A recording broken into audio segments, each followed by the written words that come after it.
はい、よろしくお願いいたします。以前も、禅のお話をさせていただいたんですが、今日は外国の方向けにもということでお話をさせていただきます。前の復習だというふうに思ってまた聞いていただければいいのかなというふうに思います。で、外国の方がですね、もしこのチャンネルを見られているとすれば、一番関心があるところが禅っていうのは何なのかというところではないかと思いますので、今日は禅とは何かというお話をいたします。で、大まかなところから言いますと、皆さんもご存知なようにですね、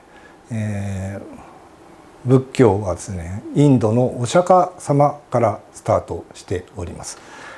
それがですね、大きい流れとしては2つに分かれていまして、要するにスリランカからタイとかビルマとか、ああいう方面に広がっていった仏教、これは南方仏教とか言いますね。で、対してインドから中国に渡って日本や韓国に渡った仏教があります。で、その中で日本の仏教ということに関して言えば、私が思うに大雑把に言えばですね、日本の仏教は念仏と禅と密教というような形に分かれるかなというふうに思います。で、念仏といえばですね、浄土宗、浄土真宗ですね。またですね、これはちょっとまた違うんですが、日蓮宗もちょっと近い傾向にあるのかなというふうに思いまして、同じ枠組みに入れさせていただきました。念仏というのはですね、仏様の名前を念ずるから念仏というふうに言います。対して日蓮宗はお題目と言います。で、お題目というのは何かというと、お経の題を唱えるということです。浄土系では南無阿弥陀仏、略して南無阿弥陀というふうに唱えますし、日蓮宗では南無法蓮華経というふうにお経の題を唱えると。こういう違いがありますが、一つのものに集中して救われていくという点では同じなのかなというふうに思います。それから禅宗っていうのは、その中心にあるのはこれ座禅ということになります。それで禅宗というような言い方をすると。そしてあともう一つが密教ですね。密教というのは天台宗とか真言宗です。で、天台宗においては総合仏教ということで、真言だけではなく、他に禅とかですね、戒とか、そういうものも入ってくるのが天台宗と。真言宗は要するに本当に密教専一ということです。ですから言うならば、天台宗は総合大学、真言宗は単科大学というような違いかなというふうに思います。で、それぞれいろいろな特徴があるんですけれども、念仏においては何よりも、浄土に行くということが目的というかになります。その念仏を唱えることによって浄土に行けるんだ。つまりその一番大事なところにあるのは信心、それを信じる心ということになるかと思います。対して禅宗は非常に現実的な考え方をします。ですから座禅をして現実の生きる方法、そういうものを教えるというところが一つの特徴で、密教は昔から多く人から需要があるのはですね、祈祷、願い事を叶えるというところです。それぞれ一番特徴的なところを言いましたけども、それぞれにもいろいろ重なるところはあります。例えば禅宗であっても当然ながらお経もありますし、それだけというわけではないですが、これはですね一番核にあるところというか、そういうところがここにあるということです。でこれは私が思うところなんですけども、真言宗とか天台宗とですね密教なんですけど、密教っていうのは、インドで、残念ながら仏教というのが、廃れていきます。で台頭したのがですね昔のバラモン教、今でいうヒンズー教です。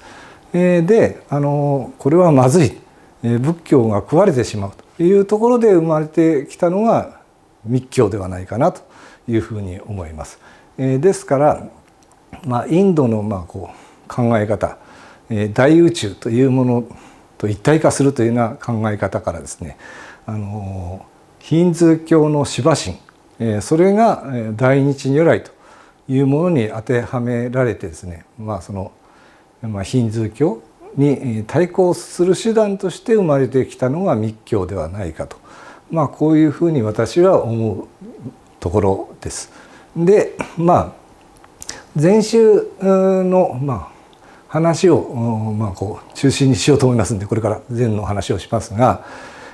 お釈迦様という人は、座禅をして悟りを開いた。でその後語ったこと、それが経典ということです。なんで一番大切なことは悟りを開く、お釈迦様の心をつかむっていうことが一番大事なんではないか、そういう考え方が禅宗ということです。で面白いなと思ったのは、その南方仏教の方ではですね、お釈迦様に関して言うと、お釈迦様が悟ってから後に価値があるという考え方があるようです。ですから南方仏教の方では悟りを開いて35歳以上の僧侶を尊ぶというような形になっているそうです。対して大乗仏教の方では人間釈迦というものの見方をしますんで、もう生まれてから亡くなるまでそのお釈迦様の人生そのものが尊いと、そういう見方というのがあるようです。それからですね、日本の禅っていうのはですね、今現在臨済宗、曹洞宗、大幕宗というふうに分かれています。で臨済宗と曹洞宗は鎌倉時代に日本に入っていきました。対して大幕宗のみはですね江戸時代に入ってきたと、こういう違いがあります。でその中でですね、臨済宗を開いたと言われている栄西、陽西禅師、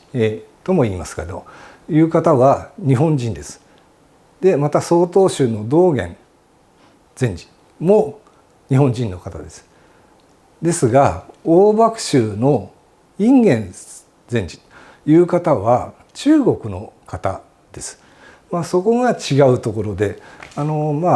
私も一度、中国というところへ行った時に思ったのが、この大幕宗っていうのは中国の、現在ある仏教に近いのかなということを思いました。日本の場合はですね、禅宗、臨済宗、曹洞宗ではですね、あまり念仏というようなことを言いませんけども、大幕宗は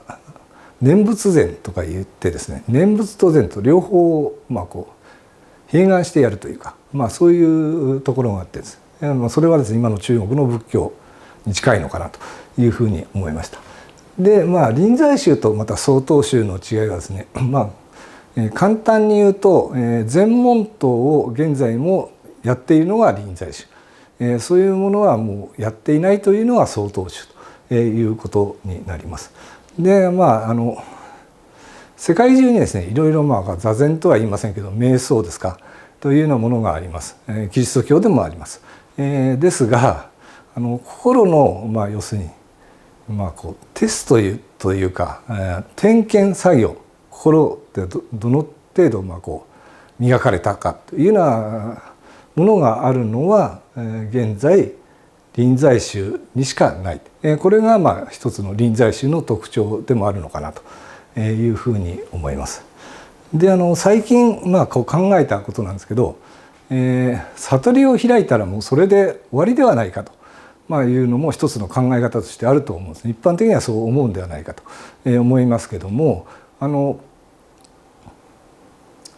んていうんですかね、分かりやすく言うとですね、水平線っていうものをこうイメージするのがいいのかなと思ったんですね。例えば全問答をやります。でそれが全てクリアした。それが水平線のところだと。でそこまで行ったと。行ったらそこで終わりかって言ったらそこで終わらないです。それからまた今まで水平線のところだという位置だと思っていたところがそこまで行くとまた先に水平線があるということです。ですから生涯修行を続けるんだったらそういうことなんですね。全問答が終わったらそれで終わりではない。それはどういうことかというと心っていうものは完全には掌握しきれません。自分が気づいてない心の奥底、そういうものがあります。ですからそれをずっと追求し続けるということが禅の生き方ということではないかなというふうに思います。それとこれはある偉い和尚さんが言われてたんですけど、禅っていうのは日本料理の出汁みたいなもんだと。出汁だけ味わってもですね全然美味しくはないですね。美味しくはないですけどそれがですね他のものと一緒になると合わさるとですねその味を引き立てるものになる。言うならばその人の生き方のパワーアップにつながるということです。で禅がなぜ世界的に受けるかといえばですねこれは禅っていうのは自分を見つめるという作業なんですけど、自分を見つめ自分というものが理解できてくればですね全ての仕事であるとかその人のいろんな性格であるとかそういうものにそれぞれの立場において役立つというところではないかと思います。ですから座禅って何かといえばですねこれ自分の心を見つめる作業です。禅というのは。でそのことによって自分を見つめることによって自分自身のコントロールっていうんですかねができるようになってくるということです。でこれ一つのこの幸せの方程式というのを書いたんですけど、人間っていうのは欲望があります。欲望が満たされたら幸せを感じるわけです。ですが例えば自分の心をコントロールできた時に欲望というものを抑止できるようになればその充足度は上がってくるということです。その充足度が上がると幸せを感じられるということです。ですからその心のコントロールというものができるようになることによってそれぞれの立場お金持ちであるとか貧乏であるとか人それぞれあると思いますがその中での充足度を上げていくことができるということです。ですから禅というものがあらゆる人種どういう土地に住んでるとかそういう違いがいろいろありますけど人それぞれ違いがありますけどもその中で幸せを見出すことができるようになる。これが禅の世界的に認められるところではないかというふうに思います。なんですかね自分の分かる範囲の中でのちょっとご説明をさせていただきました。どうもありがとうございました。